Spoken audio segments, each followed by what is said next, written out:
It's the storm nobody saw coming, but everyone inside feared. Beneath the polished image of one of India's biggest tech giants, a quiet reckoning is unfolding. TCS, long regarded as a symbol of stable IT careers, now finds itself at the center of controversy as thousands of employees are being placed under sudden and suspicious performance scrutiny. But this isn't just another round of evaluations, it's a calculated unraveling that's sending shockwaves through the Indian tech world. And the people caught in the crossfire? They're finally speaking out. Inside the mental toll, employees speak out on the emotional strain of PIPs. The emotional toll exacted by mass PIPs at TCS is becoming a quiet crisis. Behind corporate memos and HR briefings lie stories of deep psychological fatigue, with employees caught in a relentless spiral of uncertainty. For many, receiving a PIP isn't just a performance flag, it's a corporate death sentence delivered with bureaucratic politeness. Workers describe sleepless nights, constant self-doubt, and the silent shame of being marked while still showing up and performing. As teams fracture and morale plummets, even high performers are questioning their place in the machine. At the heart of this emotional storm is the feeling of invisibility. Employees recount how, overnight, they went from being praised for their loyalty to being labeled underperforming, often with little explanation. Internal communications lack empathy, and managers are tight-lipped, either unwilling or unable to clarify why certain people were targeted. That absence of clarity leaves employees spiraling, whispering rumors of quotas and cost-cutting as they wait in limbo, tasked with proving their worth in an environment that already feels hostile. The collective stress seeps beyond the walls of TCS and into homes, relationships, and mental health. Some employees are seeking therapy for the first time in their lives, while others are silently enduring in hopes of surviving the purge. The performance improvement plan, originally meant to uplift and correct, has evolved into a silent predator lurking beneath polished HR policy. For many inside TCS right now, the threat isn't just professional, it's personal, and it's existential. Behind the metrics, are performance reviews being weaponized? As performance improvement plans are weaponized en masse, employees at TCS are questioning whether the metrics being used actually measure performance or just justify termination. It's a subtle but dangerous shift. What once was a system of accountability has become a tool for quiet attrition. Reports from inside suggest that KPIs are being retrofitted to align with desired outcomes, with some teams blindsided by last-minute changes in evaluation criteria. What's presented as objective measurement starts looking a lot more like a smokescreen. Several employees claim that achievements once praised, client retention, over-delivery, even peer mentoring, are being ignored or devalued in favor of opaque new targets. In some cases, individuals rated as exceeds expectations in prior cycles are now inexplicably flagged as needing improvement. The lack of consistency fuels suspicion. Are these performance reviews meant to assess real contribution, or are they just scripts to make dismissals look clean? When performance frameworks shift without warning, the system starts to feel rigged.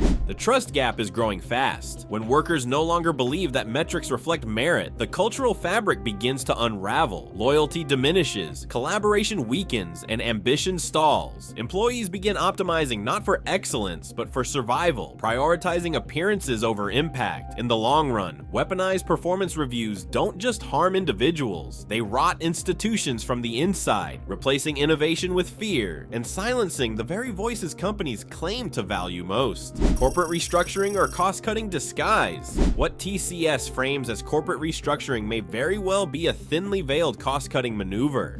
On paper, the company speaks of streamlining, realignment, and performance optimization, but behind the scenes, over 12,000 employees are on edge, many suspecting that the push for efficiency is less about future readiness and more about bottom-line repair. With AI and automation on the rise and global demand facing headwinds, reducing headcount becomes a tempting shortcut to keep shareholders happy. It's not uncommon for companies to hide layoffs beneath the language of transformation, but when restructures disproportionately target mid-level, experienced employees, the very backbone of delivery and continuity, the narrative begins to crumble. These aren't isolated or surgical adjustments. They're sweeping moves across departments, regions, and verticals. Insiders claim that some roles were labeled redundant before any formal productivity assessment, and that redeployment opportunities are scarce or non-existent. While restructuring can be strategic, what sets this apart is the sense of suddenness and opacity. The absence of transparency erodes employee faith in leadership's intent. If this is truly about aligning for the future, where is the upskilling roadmap, the transition plan, or the investment in retained talent? Without answers, it becomes harder to see this as anything but a cost-cutting operation cloaked in corporate jargon, one that threatens not only jobs, but TCS's credibility as an employer.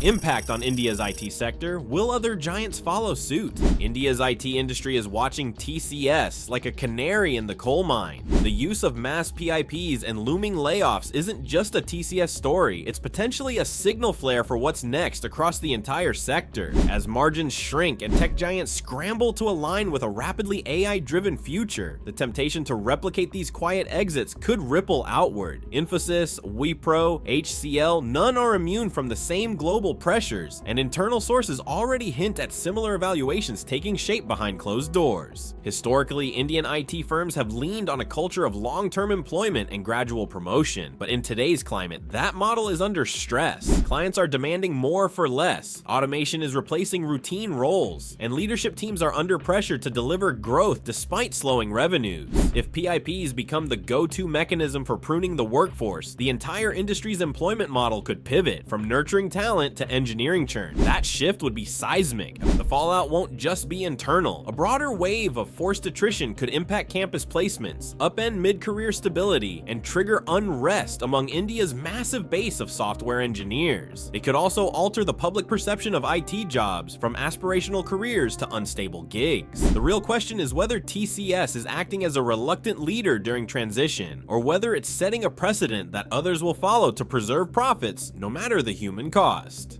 Legal and ethical backlash. Can mass PIPs trigger litigation or whistleblowing? Mass deployment of PIPs may be quietly effective, but it's a legal and ethical minefield, and TCS is walking the edge. Employment lawyers argue that when PIPs are issued without clear documentation, performance feedback, or measurable improvement plans, companies expose themselves to wrongful termination claims. If this process was engineered to sidestep severance or avoid public layoffs, the risk isn't just reputational, it could become a courtroom liability. Already, whispers of group legal action are surfacing in employee forums, especially from long-timers and those with prior high ratings who now find themselves inexplicably flagged. Some allege they weren't even given specific goals or support mechanisms before being put on a countdown to dismissal. That's not just cold, it's potentially illegal, especially in countries with robust labor protections. Whistleblower potential is rising too, with former HR and management insiders hinting at pressure to hit internal exit targets. Beyond legality lies the ethical dilemma. A company that prides itself on integrity and long-term employment must now answer whether it's treating people as numbers on a spreadsheet. Ethics isn't about avoiding lawsuits, it's about doing right by those who helped build the company's reputation. If enough stories leak, if enough lawsuits stack, or if just one whistleblower goes public with proof, the fallout could be massive. Silence protects no one when trust is already broken. What's happening at TCS isn't just a story of layoffs, it's a cautionary tale of how loyalty, metrics, and corporate polish can all be twisted into tools of quiet dismissal. As other tech giants watch closely, the question isn't whether this will ripple across the industry, it's how far it will go before someone says enough. Behind every PIP is a person, a career, and a silent war for dignity. And while the system may speak in codes and protocols, the truth is becoming impossible to ignore. The fallout has just begun, and the world is watching.